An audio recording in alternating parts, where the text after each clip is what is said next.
Hello everyone, I'm Sandy Anastasia, psychic channel, intuitive astrologer, and soul coach. And I'm here with my psychic development tip number 44 for you. This psychic development tip is about clairvoyance. Clairvoyance, which is the ability to see things in the unseen energetic world around us that most people don't see, develops naturally as you work to open your psychic gifts and to evolve your personal energy to a higher level of consciousness. When you see clairvoyantly, you're opening your third eye, or what we call your ajna center in your forehead, right here.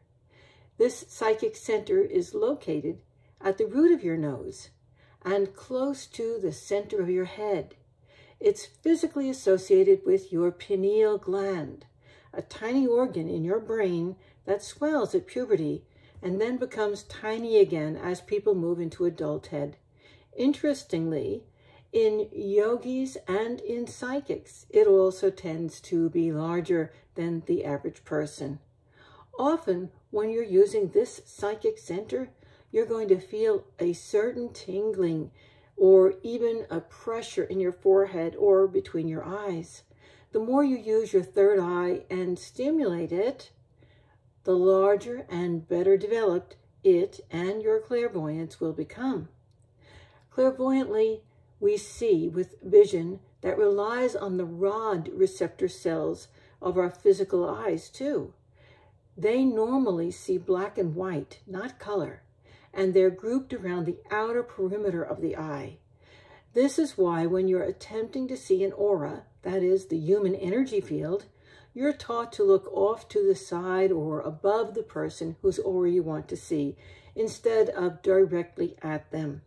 That causes you to use your peripheral vision and activate those black and white receptors and your clairvoyance.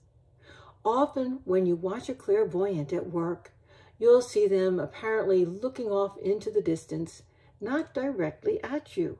That's because they're activating their clairvoyant gift while using their peripheral vision. It is possible to see color clairvoyantly, of course, but the colors are received via the third eye itself. You can train yourself to do that. In my classes, I teach my students to first exercise their third eye frequently by gazing at the crown center mandala that's found on the covers of all of my books.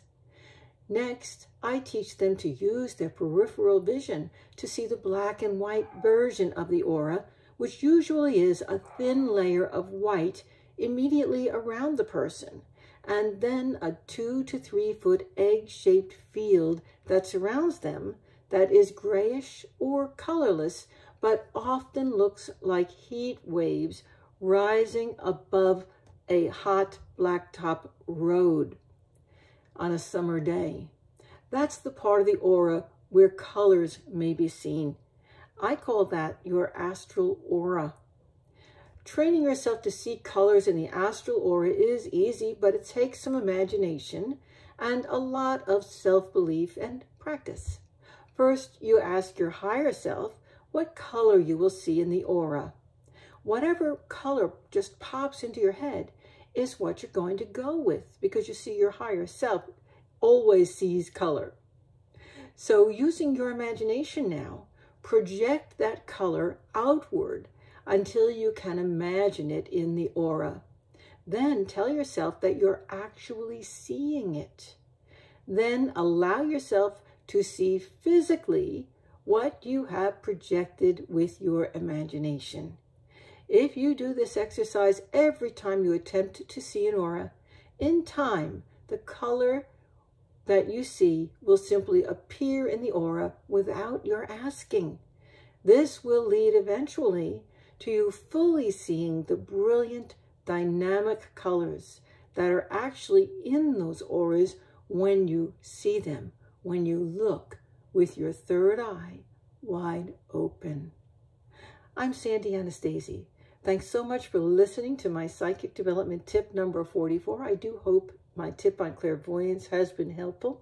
You can find out more about me and my work on my website. I'm at www.sandyanastasia.com. Bye-bye for now.